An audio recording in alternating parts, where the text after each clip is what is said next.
আসসালামু আলাইকুম। দুপুরের শীর্ষ সংবাদে স্বাগত জানাচ্ছি আমি সুমনা সুমা। শেরপুরে একটি ভবন থেকে 25,000 লিটার জ্বালানি তেল জব্দ।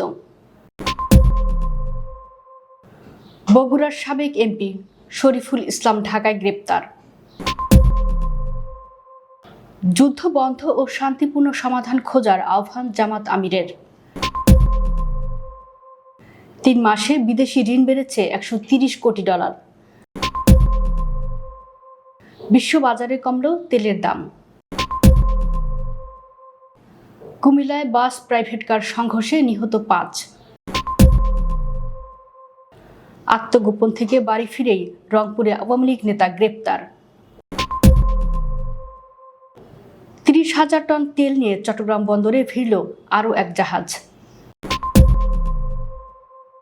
চুরি করতে যাচ্ছি, অসুবিধা হলে সহযোগিতা করবেন, পুলিশকে চোর। মুরগির বাজার চড়া, আগের দামেই বিক্রি হচ্ছে গরু খাসি। সৌদি আরবে মার্কিন ঘাঁটিতে ভয়াবহ বিস্ফোরণ। ইরানের হামলায় পশ্চিম এশিয়ায় 13 মার্কিন ঘাঁটি ধ্বংস হয়েছে, নিউ ইয়র্ক টাইমসের প্রতিবেদন। ইরানে চূড়ান্ত হামলার প্রস্তুতি নিচ্ছেন ট্রাম্প, মার্কিন সংবাদ মাধ্যম। শুনছিলেন শিরোনাম, এবার বিস্তারিত। শেরপুরে একটি বহুতল ভবনের নিচতলায় 25,000 লিটার জ্বালানি তেল মজুদের অপরাধে ব্যবসায়ীকে জরিমানা করেছে ভ্রাম্যমাণ আদালত। একই সঙ্গে একদিনের মধ্যে মজুতকৃত তেল ও ট্যাঙ্ক সরানোর নির্দেশ দেওয়া হয়েছে। বৃহস্পতিবার রাত 12:30টার দিকে শহরের গোয়ালপট্টি এলাকায় 2 ঘণ্টাব্যাপী অভিযান চালিয়ে মিসার্স সিমলা ট্রেডার্সের মালিক তাপস নন্দীকে 10,000 টাকা জরিমানা করেন ভ্রাম্যমাণ আদালতের নির্বাহী ম্যাজিস্ট্রেট মাহমুদুল হাসান। বগুড়া 2 শিবচর আসনের 3 বারের সাবেক সংসদ সদস্য ও জাতীয় পার্টির জেলা কমিটির সভাপতি শরীফুল ইসলাম জিন্নাহকে গ্রেফতার করেছে জেলা গোয়েন্দা শাখা ডিবি। ঢাকার রমনা থানা এলাকা থেকে শুক্রবার ভোরে তাকে গ্রেফতার করা হয়। গ্রেফতার শরীফুল ইসলাম জিন্নাহ বগুড়ার শিবচর উপজেলার মহাস্থানগড় এলাকার মৃত আজিমুদ্দিনের ছেলে। তিনি জাতীয় পার্টির বগুড়া জেলা কমিটির সভাপতি ও কেন্দ্রীয় কমিটির ভাইস চেয়ারম্যান। তবে 2008 সালের জাতীয় নির্বাচনে আওয়ামী লীগের নেতৃত্বাধীন মহাজোটের প্রার্থী হিসেবে প্রতিদ্বন্দ্বিতা করেন। পরবর্তীতে 2014, 2018 ও 2024 সালের জাতীয় সংসদ নির্বাচনে তিনি বগুড়া 2 আসন থেকে আওয়ামী লীগের সমর্থনে সংসদ সদস্য নির্বাচিত হন। এই মুহূর্তে যুদ্ধ বন্ধ ও শান্তিপূর্ণ পন্থায় সমস্যার সমাধান খুঁজে বের করার আহ্বান জানিয়েছেন ত্রয়োদশ জাতীয় সংসদের বিরোধী দলীয় নেতা ও জামাত ইসলামের আমির ডাক্তার শফিকুর রহমান। শুক্রবার সকালে নিজের ভেরিফাইড ফেসবুক অ্যাকাউন্ট থেকে দেওয়া এক পোস্টে তিনি এই আহ্বান জানান। পোস্টে তিনি লিখেন, ইরানের সম্প্রতি আক্রমণ ও পাল্টা আক্রমণের কারণে এ অঞ্চলে যে ভয়াবহ অবস্থার উদ্ভব ঘটেছে তা ইতিমধ্যে বিপুল সংখ্যক মানুষের প্রাণহানি এবং বড় ধরনের ক্ষয়ক্ষতির কারণ হয়ে দাঁড়িয়েছে। যুদ্ধের এই ভয়াবহতা শুধু সংশ্লিষ্ট অঞ্চলকেই নয়, গোটা বিশ্বকে আতঙ্কগ্রস্ত করে তুলেছে। কার্যত এ যুদ্ধাবস্থার কারণে সারা বিশ্বের অর্থনীতি ও জ্বালানি প্রবাহ মারাত্মক ঝুঁকির মুখে পড়েছে। বাংলাদেশও এর বাইরে নয়। জ্বালানির সংকটকে কেন্দ্র করে ইতিমধ্যেই জনজীবনে দারুণ সমস্যা তৈরি হয়েছে। কলকারখানা সহ জাতীয় বিষয়ে পূর্ণভাবে কার্যকারিতায় আসবে, সেক্ষেত্রে সংকট আরও মারাত্মকভাবে দেখা দেওয়ার আশঙ্কা তৈরি হয়েছে। দেশে পুঞ্জীভূত বিদেশি ঋণের পরিমাণ বেড়েছে। বাংলাদেশ ব্যাংকের তথ্য অনুযায়ী গত বছরের ডিসেম্বর শেষে সরকারি ও বেসরকারি খাতে নেওয়া মোট বিদেশি ঋণের পরিমাণ দাঁড়িয়েছে প্রায় $113.52 বিলিয়ন। এর আগে গত বছরের সেপ্টেম্বর শেষে বিদেশি ঋণের স্থিতি ছিল প্রায় $112.22 বিলিয়ন। অর্থাৎ 3 মাসের ব্যবধানে বিদেশি ঋণের পরিমাণ বেড়েছে প্রায় $1.30 বিলিয়ন বা $130 কোটি। কেন্দ্রীয় ব্যাংকের তথ্য অনুযায়ী গত জুন পর্যন্ত বিদেশি ঋণের পরিমাণ ছিল $113.58 বিলিয়ন। সে হিসেবে গত বছরের সেপ্টেম্বরে বিদেশি ঋণের পরিমাণ কমে যাওয়ার পর ডিসেম্বরে এসে তা ফের বেড়েছে। বিশ্ববাজারে কমেছে তেলের দাম। পুরো সপ্তাহ জুড়েই ওঠানামার পর শুক্রবার দিনের শুরুতেই এর নিম্নমুখী প্রবণতা দেখা গেছে বলে জানিয়েছেন রয়টার্স। তেলের দাম কমার পেছনে প্রধান কারণ হিসেবে ধরা হচ্ছে মার্কিন প্রেসিডেন্ট ডোনাল্ড ট্রাম্পের ইরানে হামলা স্থগিতের ঘোষণা। তিনি ঘোষণা দিয়েছেন ইরানের জ্বালানি স্থাপনায় হামলা 10 দিনের জন্য স্থগিত রাখবেন। এতে বাজারে কিছুটা স্বস্তি ফিরেছে। তথ্য অনুযায়ী শুক্রবার ভোরে ব্রেন্ট ক্রুডের দাম ব্যারেল প্রতি 90 সেন্ট বা 0.8% কমে দাঁড়ায় $107.11। এর ফলে আগের সেশনে দামের যে ঊর্ধ্বমুখী প্রবণতা ছিল তা অনেকটাই কমে গেছে। ঢাকা চট্টগ্রাম মহাসড়কের কুমিল্লা কালাকচুয়া এলাকায় বাস ও প্রাইভেট কার সংঘর্ষে একই পরিবারের 4 জন সহ 5 জন নিহত হয়েছেন। বৃহস্পতিবার সন্ধ্যায় এ দুর্ঘটনা ঘটে। এ ঘটনায় গুরুতর আহত আরও 3 জনের অবস্থা আশঙ্কাজনক বলে জানা গেছে। তাৎক্ষণিকভাবে নিহতদের নাম পরিচয় নিশ্চিত হওয়া না গেলেও তাদের বাড়ি নোয়াখালী চৌমুহনী এলাকায় বলে জানিয়েছে পুলিশ।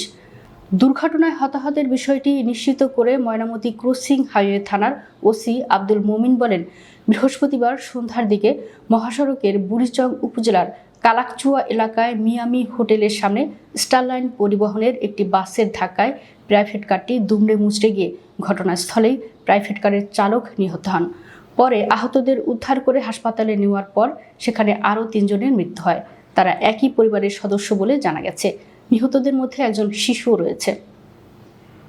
রংপুরের গঙ্গাচর উপজেলা আওয়ামী লীগের সাধারণ সম্পাদক আজিজুল ইসলামকে গ্রেফতার করেছে পুলিশ। জুলাই গণঅভ্যুত্থানকালে সহিংসতা, অগ্নিসংযোগ ও রাজনৈতিক প্রতিপক্ষের কার্যালয়ে হামলা ভাঙচুরের অভিযোগে মামলা রয়েছে তার বিরুদ্ধে। শুক্রবার সকালে তাকে আদালতে পাঠানো হয়েছে। এর আগে বৃহস্পতিবার রাত 9:30টার দিকে গঙ্গাচড়া সদর ইউনিয়নে নিজ বাড়ি থেকে তাকে গ্রেফতার করা হয়। পুলিশ ও স্থানীয় সূত্রে জানা গেছে, 24শে জুলাই আন্দোলনের সময় গঙ্গাচড়ার উপজেলার বিএনপির দলীয় কার্যালয়ে হামলা ভাঙচুর ও লুটপাটের অভিযোগে গঙ্গাচড়া মডেল থানায় মামলা করা হয়। ওই মামলায় 40 জনের নাম উল্লেখ করে এবং অজ্ঞাতনামা আরও 250 জন থেকে 260 জনকে আসামি করা হয়। এতে আজিজুল ইসলামকে এজাহারভুক্ত আসামি করা হয়েছে। তদন্ত সংশ্লিষ্ট সূত্রের দাবি, ঘটনার পর থেকে আত্মগোপনে ছিলেন আজিজুল ইসলাম। সম্প্রতি তার অবস্থান নিশ্চিত হয়ে গোপন সংবাদের ভিত্তিতে অভিযান চালিয়ে তাকে গ্রেফতার করা হয়। 30,000 টন জ্বালানি তেল নিয়ে চট্টগ্রাম বন্দরে এসে পৌঁছেছে এমটি গ্র্যান্ড কুভা নামের একটি জাহাজ।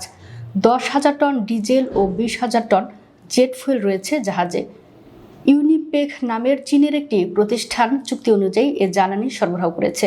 গতকাল বৃহস্পতিবার জাহাজটি চট্টগ্রাম বন্দরে নোঙর করে। আজ শুক্রবার এ তেল খালাসের কথা রয়েছে। বাংলাদেশ পেট্রোলিয়াম কর্পোরেশন সূত্র এ তথ্য নিশ্চিত করেছে। এ নিয়ে ইরান ইসরায়েল যুদ্ধ শুরুর পর গত 27 দিনে জ্বালানি তেল ও তরল গ্যাস বোঝাই 30টি জাহাজ নোঙর করেছে চট্টগ্রাম বন্দরে। বাংলাদেশ পেট্রোলিয়াম কর্পোরেশন সূত্র জানায়, আমদানিকৃত ডিজেল পরিবহন ও শিল্প খাতে ব্যবহার করা হবে। অন্যদিকে জেট ফুয়েল দেশের বিভিন্ন বিমানবন্দরে সরবরাহ করা হবে। ব্রাহ্মণবাড়িয়ার বাঞ্ছারামপুর উপজেলায় গরু চুরির ঘটনায় আটক এক ব্যক্তির সঙ্গে যোগসাজশ ও আপত্তিকর কথোপকথনের অভিযোগে পুলিশের এক সহকারী উপপরিদর্শককে সাময়িক বরখাস্ত করা হয়েছে। অভিযুক্ত এসআই মোহাম্মদ মাসুদকে বরখাস্ত করে জেলা পুলিশ লাইনে সংযুক্ত করা হয়েছে বলে নিশ্চিত করেছেন জেলা পুলিশ সুপার শাহ মোহাম্মদ আব্দুর রউফ। আলাল মিয়াকে আটক করার পর তার ব্যবহৃত মোবাইল ফোন জব্দ করেন স্থানীয়রা। সেই ফোনে বাঞ্ছারামপুর মডেল থানার এসআই মোহাম্মদ মাসুদের সঙ্গে আলালের যোগাযোগের তথ্য পাওয়া যায়। ইমুতে ভয়েস মেসেজ, চ্যাট ও কলের আলামত দেখে উপস্থিত জনতা হতবাক হয়ে যান। একটি ভয়েস রেকর্ডে আলালকে বলতে শোনা যায়, চুরি করতে যাচ্ছি, অসুবিধা হলে সহযোগিতা করবেন। ঈদ পরবর্তী বাজারে দাম কমে 190 টাকা কেজি দরে বিক্রি হচ্ছে ব্রয়লার মুরগি। তবে সোনালী মুরগির দাম আগের মতোই চড়া ও অপরিবর্তিত রয়েছে। একই সাথে বাড়তি দামে বিক্রি হচ্ছে লেয়ার, পাকিস্তানি কক এবং দেশি মুরগিও। এসব মুরগি ন্যূনতম 360 টাকা এবং সর্বোচ্চ প্রায় 600 টাকা কেজি পর্যন্ত বিক্রি হচ্ছে। আজ রাজধানীর উত্তরার সমবায় বাজার ঘুরে দেখা গেছে, ব্রয়লার মুরগি প্রতি কেজি বিক্রি হচ্ছে 190 টাকায়, লেয়ার মুরগি 320 টাকা, সোনালী মুরগি 360 টাকা এবং পাকিস্তানি মুরগি 390 টাকা কেজি দরে বিক্রি হচ্ছে। আর দেশি মুরগি আকার ভেদে 550 থেকে 700 টাকা কেজি দরে বিক্রি হচ্ছে। সৌদি আরবে অবস্থিত একটি মার্কিন সামরিক ঘাঁটিতে ভয়াবহ বিস্ফোরণ ঘটেছে। ইরানের আধা সরকারি সংবাদ সংস্থা তাসনিম নিউজ এজেন্সির বরাত দিয়ে ব্রিটিশ সংবাদ মাধ্যম দ্য গার্ডিয়ান এ খবর জানিয়েছেন। প্রতিবেদনে বলা হয়, ইরানের ইসলামী বিপ্লবী গার্ড বাহিনীর সঙ্গে সংশ্লিষ্ট এ সংবাদ সংস্থা বলেছে, বিভিন্ন আন্তর্জাতিক সংবাদ মাধ্যমের খবরে সৌদি আরবের পূর্বাঞ্চলীয় সুলতান আমির ঘাঁটিতে ড্রোন হামলার কথা উল্লেখ করা হয়েছে। নিউ ইয়র্ক টাইমসের প্রতিবেদনে বলা হয়েছে, ইরান 13টি সামরিক ঘাঁটি ধ্বংস করেছে। তার মধ্যে কুয়েতে থাকা মার্কিন ঘাঁটিগুলো সবচেয়ে বেশি ক্ষতিগ্রস্ত হয়েছে বলে দাবি করা হয়েছে। ইরানের হামলায় পশ্চিম এশিয়ায় যুক্তরাষ্ট্রের 13টি সামরিক ঘাঁটি ধ্বংস হয়ে গেছে। মার্কিন প্রভাবশালী সংবাদ মাধ্যম দ্য নিউ ইয়র্ক টাইমস এক প্রতিবেদনে এ তথ্য জানিয়েছে। ঘাঁটি ছেড়ে মার্কিন সেনারা এখন অস্থায়ী শিবিরে আশ্রয় নিচ্ছেন বলেও প্রতিবেদনে উল্লেখ করা হয়েছে। নিউ ইয়র্ক টাইমসের প্রতিবেদনে দাবি করা হয়েছে যে 13টি সামরিক ঘাঁটি ধ্বংসের কথা বলা হচ্ছে, তার মধ্যে কুয়েতে থাকা মার্কিন ঘাঁটিগুলো সবচেয়ে বেশি ক্ষতিগ্রস্ত হয়েছে বলে দাবি করা হয়েছে। প্রতিবেদনে উল্লেখ করা হয়, কুয়েতের পোর্ট শুয়াইব, আলী আল সালেম বিমান ঘাঁটি এবং বুয়েরিং সামরিক ঘাঁটি পুরোপুরি ধ্বংস হয়েছে। উল্লেখ্য, যুদ্ধের শুরু থেকেই উপসাগরীয় অঞ্চলের দেশগুলোতে থাকা মার্কিন ঘাঁটিগুলোতে একের পর এক হামলা চালায় ইরান। তাদের দাবি, ওই অঞ্চলে বহু মার্কিন সামরিক ঘাঁটি গুঁড়িয়ে দিয়েছে। যদিও মার্কিন প্রতিরক্ষা দপ্তর পেন্টাগন বারবারই ইরানের দাবি ভিত্তিহীন বলে জানিয়েছে। কাতার, বাহরাইন, সৌদি আরবে মার্কিন সেনা এবং বিমান ঘাঁটিতে ড্রোন এবং ক্ষেপণাস্ত্র হামলা চালাচ্ছে ইরান। এর মধ্যে নিউ ইয়র্ক টাইমসের প্রতিবেদন আলোচনার জন্ম দিয়েছে। যুক্তরাষ্ট্রের প্রেসিডেন্ট ডোনাল্ড ট্রাম্প শান্তি আলোচনার সমান্তরালে ইরানের চূড়ান্ত হামলার প্রস্তুতি নিচ্ছেন বলে খবর দিয়েছে একাধিক সংবাদ মাধ্যম। সেক্ষেত্রে ইরানে ব্যাপক পরিমাণ বিমান হামলার পাশাপাশি স্থলবাহিনী নামানোর চিন্তাও রয়েছে যুক্তরাষ্ট্রের। দুই মার্কিন কর্মকর্তা বিষয়টি সম্পর্কে অবগত। আরও দুজনের বরাতে এ প্রস্তাবিত খবর দিয়েছে যুক্তরাষ্ট্রভিত্তিক সংবাদ মাধ্যম এক্সিওস। খবরে বলা হয়েছে, তেহরান ও ওয়াশিংটনের মধ্যকার শান্তি আলোচনা ফলপ্রসূ না হলে মূলত বড় হামলার পথে হাঁটবে মার্কিন বাহিনী। এক্সিওস লিখেছে, খার্গ, লারাক কিংবা আবু মুসারের মতো কৌশলগতভাবে গুরুত্বপূর্ণ দ্বীপে আক্রমণ হতে পারে। এছাড়া হরমুজ প্রণালীর পূর্ব দিকে ইরানি তেলবাহী জাহাজে অবরোধ আরোপের মতো পরিকল্পনাও আছে। দর্শক, ভিডিওটি শেষ পর্যন্ত দেখার জন্য আপনাকে অসংখ্য ধন্যবাদ। নিত্য নতুন ভিডিও পেতে আমাদের ইউটিউব চ্যানেলটি সাবস্ক্রাইব করুন এবং নিয়মিত নোটিফিকেশন পেতে বেল বাটনটি ক্লিক করুন। আমাদের ফেসবুক পেজটি ফলো করুন। এছাড়াও আমাদের ভিডিও লাইক, কমেন্ট ও শেয়ার করুন। আল্লাহ হাফেজ।